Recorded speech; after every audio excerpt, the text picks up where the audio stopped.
और अब बात उस ट्रोलर्स गैंग की जो देश के हीरोज पर सवाल उठाते हैं।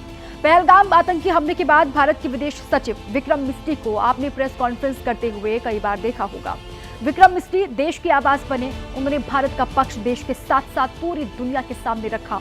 विक्रम मिस्री ने ही भारत और पाकिस्तान के बीच सीज फायर की जानकारी दी थी, लेकिन जैसे ही सीज फायर पर विक्रम मिस्री ने देश का पक्ष रखा, वो सोशल मीडिया पर मौजूद गिद्धों के निशाने पर आ गए। विक्रम मिस्री को ट्रोल किया जाने लगा। पहले ये समझिए कि ऐसा क्यों हुआ।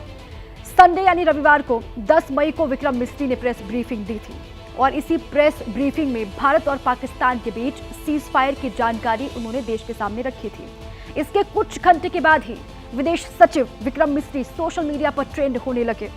सोशल मीडिया पर ट्रोलर्स उनके साथ साथ उनके परिवार को टारगेट करने लगे।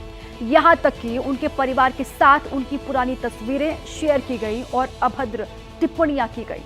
कुछ व्यूज और लाइक पाने के लिए ट्रोलर्स गैंग ने यह भी नहीं सोचा कि विक्रम मिस्री कितने संवेदनशील मुद्दे पर बोल रहे हैं और देश ने इन डिजिटल आतंकियों को कैसे करारा जवाब दिया है, ये आपको आगे हम दिखाएंगे। लेकिन पहले विक्रम मिस्री को ट्रोल करने पर बीजेपी ने क्या कहा, वो आपको सुनाते हैं। तमाम लोग जो ऑपरेशन सिंदूर से जुड़े हुए थे, चाहे वो सेना हो, चाहे वो हमारी राजनीतिक घटक हो, चाहे वो हमारे ब्यूरोक्रेट्स हो, उन सभी का सलाम है। उन सबको हम रेस्पेक्ट के साथ देखते हैं। और सही बात है, सोशल मीडिया एक टूल जरूर है, मगर सोशल मीडिया के आधार पर यह कह देना कि किस प्रकार से देश आगे बढ़ेगा, ये निर्णय नहीं हो सकता है। पहलगाम आतंकवादी हमले के बाद विक्रम मिस्री ने देश का पक्ष रखा, लेकिन ट्रोलर्स गैंग को यह पसंद नहीं आया। इन ट्रोलर्स ने देश के विदेश सचिव और उनके परिवार के लिए जो बातें लिखी हैं, उन्हें हम दिखाना सही नहीं समझते और ना कि हम एक जिम्मेदार चैनल होने के नाते इन डिजिटल आतंकियों को कोई जगह देना चाहते हैं। लेकिन पूरा देश ईमानदार अफसर विक्रम मिस्री के साथ इस वक्त खड़ा हुआ है, उनके परिवार के साथ खड़ा है और यही ट्रोलर्स गैंग की सबसे बड़ी हार है।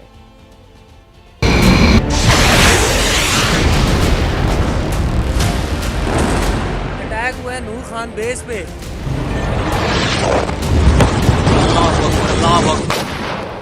Director General of Military Operations of Pakistan called the Director General of Military Operations of India at 15:35 hours earlier this afternoon.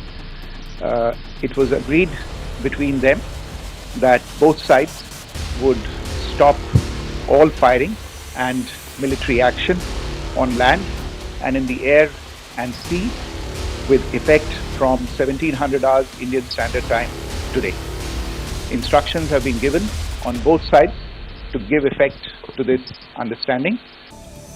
10 मई को जैसे ही विदेश सचिव ने भारत पाकिस्तान के बीच सीज फायर की बात कही, ट्रोलर्स आर्मी बिल से बाहर निकल आई।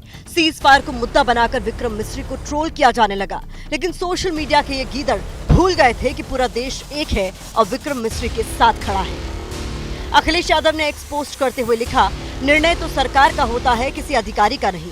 ये बेहद संवेदनशील, निंदनीय, शर्मनाक, दुर्भाग्यपूर्ण बात है कि देश के एक बहुत बड़े अधिकारी और उसके परिवार के खिलाफ कुछ असामाजिक आपराधिक तत्व सरेआम अपशब्दों की सारी सीमाएं तोड़ रहे हैं। अखिलेश के साथ साथ असदुद्दीन ओवैसी ने भी ट्रोलर्स को उनकी औकात दिखाई और विक्रम मिस्री का समर्थन करते हुए लिखा, विक्रम मिस्री एक सभ्य और ईमानदार मेहनती राजनयिक हैं, जो हमारे देश के लिए अथक परिश्रम कर रहे हैं। विक्रम मिस्री और उनके परिवार पर सवाल उठाने वालों को कांग्रेस ने भी जवाब दिया है, लेकिन कांग्रेस का अंदाज थोड़ा अलग था। कांग्रेस की तरफ से सुप्रिया सुनेत ने मोर्चा संभाला और लिखा, भक्त विक्रम मिस्री और उनके परिवार को भद्दी गालियां दे रहे हैं, जैसे विक्रम मिस्री ने मोदी जी से बिना पूछे सीज फायर कर दिया हो। भक्तों से ज्यादा अक्ल से पैदल कोई नहीं है, कहना है तो प्रधानमंत्री को कहो ना। विक्रम मिस्री के समर्थन में पूरा देश खड़ा है। आईएएस एसोसिएशन विदेश सचिव विक्रम मिस्री और उनके परिवार के साथ एकजुटता व्यक्त करती है। ईमानदारी से अपना कर्तव्य निभाने वाले सिविल सेवकों पर अनुचित व्यक्तिगत हमलों की हम निंदा करते हैं। मैं समझता हूं कि ये बड़ा अशोभनीय, अनिंदनीय और अनएक्सेप्टेबल बात है। सोशल मीडिया में रिस्पॉन्सिबिलिटी तो अकाउंट नहीं हो सकती है, लेकिन किसी न किसी कारणवश इसको करना पड़ेगा, क्योंकि ये हो सकता है कि दूसरे देश, पड़ोसी देश भी हो सकते हैं इसके अंदर, जो उनके नाम और छवि को नीचा कराना चाहते हैं, लेकिन ऐसा होता नहीं है। जैसा आपने देखा है कि सारे लोग, हमारी एसोसिएशन ऑफ इंडियन डिप्लोमेट्स ने और भी जितने डिप्लोमेट्स हैं या बाहर के लोग विदेशी भी जो उनके संदर्भ में आए हैं वो सब जानते हैं कि वो एक बहुत अनूठे, बहुत माने हुए डिप्लोमेट हैं। देश के एक ईमानदार अफसर के साथ साथ उनके परिवार को भी ट्रोल किया गया, जिसको लेकर राष्ट्रीय महिला आयोग भी एक्टिव हो गया। राष्ट्रीय महिला आयोग ने कहा है कि भारत के विदेश सचिव श्री विक्रम मिस्री के परिवार, विशेष रूप से उनकी बेटी के खिलाफ किए गए निंदनीय ऑनलाइन दुर्व्यवहार की राष्ट्रीय महिला आयोग कड़े शब्दों में निंदा करता है। सोशल मीडिया पर जिस तरह से विदेश सचिव और उनके परिवार को टारगेट किया गया वो वाकई में गंभीर मामला है। सवाल यह है कि भारत ने आतंकियों को तो मार गिराया है, लेकिन ट्रोलर्स गैंग को कैसे जवाब दिया जाए। दुश्मन हमारे हैं देश के, उनसे तो हमारी सेना निपट लेगी, उनसे तो हम डिप्लोमेट्स निपट लेंगे, लेकिन जो अंदर आस्तीन के सांप हैं उनके साथ भी निपटना है और उनके साथ निपटने के लिए, उनका मुकाबला करने के लिए, उनको बेनकाब करने के लिए भारत की जनता को अब मैदान में उतरना पड़ेगा। मेरा आपसे अनुरोध है, 74 साल की मेरी उम्र है, 52 साल मुझे कूटनीति में हो गए हैं, जो वाकई ही मेरी तरह देश से प्रेम करते हैं उतर आइए सड़क पर, और ये जो लोग इस तरह की अफवाहें फैलाते हैं उनको बेनकाब कर दीजिए। विक्रम मिस्री ने अपने काम को पूरी ईमानदारी से किया है।